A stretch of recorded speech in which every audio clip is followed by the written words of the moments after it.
So, Knicks at saka Pacers, Game 7. So, yung Pacers daw, nakapag-establish ng highest shooting performance sa NBA playoff history.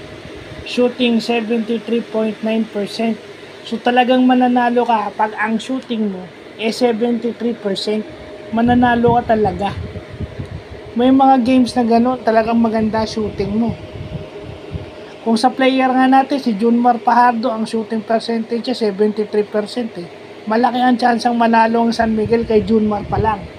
Paano kaya kung ang buong team na kagaya ng Indiana Pacers sumushoot ng 73.9%? Hindi mo sila matatalo nun.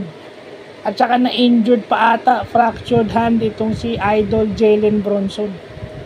Yun yung isang factor, na-injured si Bronson. Kaya nawalan sila ng chance ang humabol. Dahil na-injured yung pinaka-importanting player sa kanila. So, yun lang. Congratulations sa Pacers kasi nakabalik sila sa conference finals. Tingnan na lang natin anong mangyayari sa Boston at sa Celtics at sa Pacers.